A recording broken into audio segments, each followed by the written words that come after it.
video, we're going to take a look at second inversion triads. At the end of the video, I'm going to show you an exercise that'll tie all of these triads together. Jim Ferris here, sharing my love of fingerstyle guitar and helping you grow as a player. Now, you may remember from past videos, the triads are basically little 3-note chords that are made by taking the first, third, and fifth notes from a major scale. If we start up here on a D and go 1, 2, 3, 4, 5, 6, 7, 8, we end up with a D, an F sharp, and an A.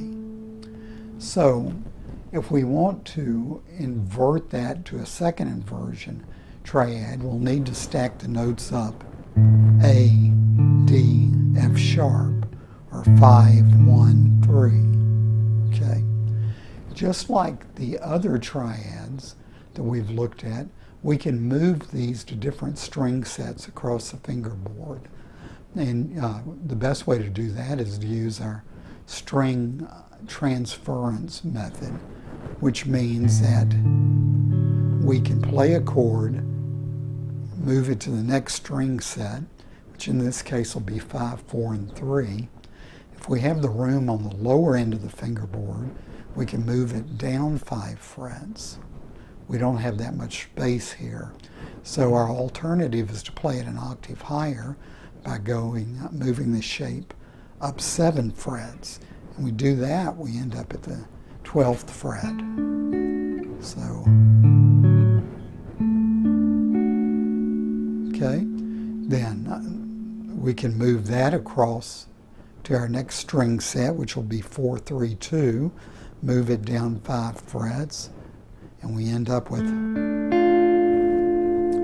it's important to remember that when we're doing this chord transference and hit the second string on something, we have to move that note a fret higher because of the way the guitar is tuned. So we go, and we can move that over another string set and move it down 5 frets where we get, it's not right. We move our second string up a fret higher, and there we have it. So we end up,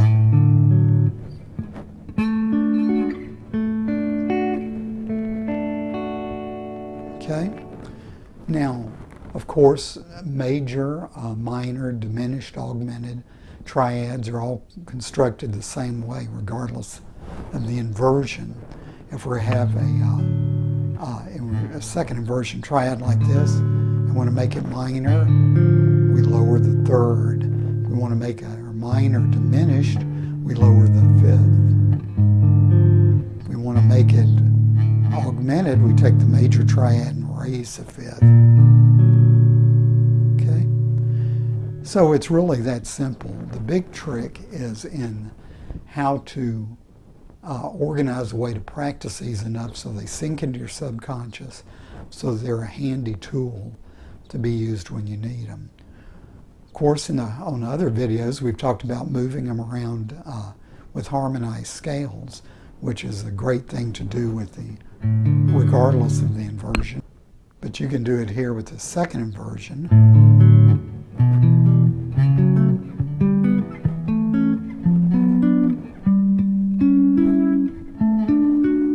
Like that.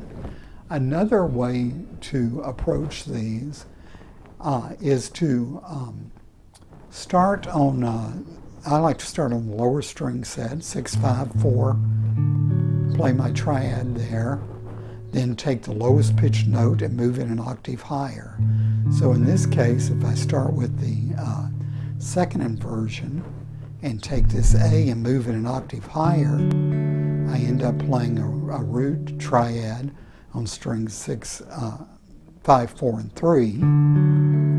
Then if I take the lowest pitched note in this triad and moved it an octave higher, this D to here, end up with a first inversion triad. If I take the F sharp here and move it an octave higher, I end up with a or second inversion triad. So you end up with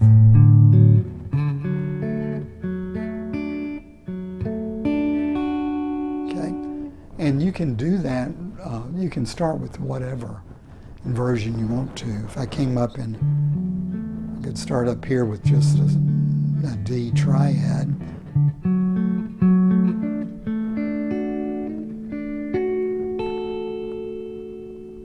And if you start on a major, or let me rephrase that, if you start on the root inversion here, you're going to end up with the root inversion here. If you start on the second inversion here, you end up with the second inversion on your top string set. Fingerings are different.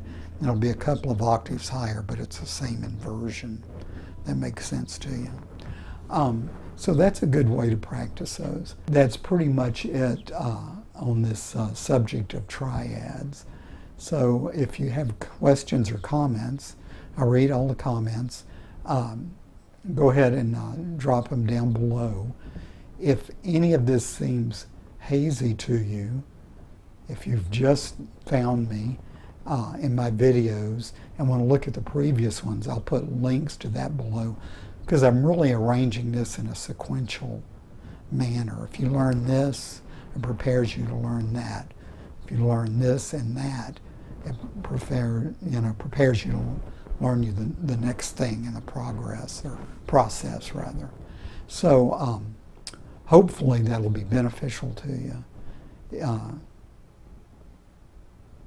So remember, like, share, subscribe, ask questions, download the information below if you think it'll help you learn, and I'll see you on the next video.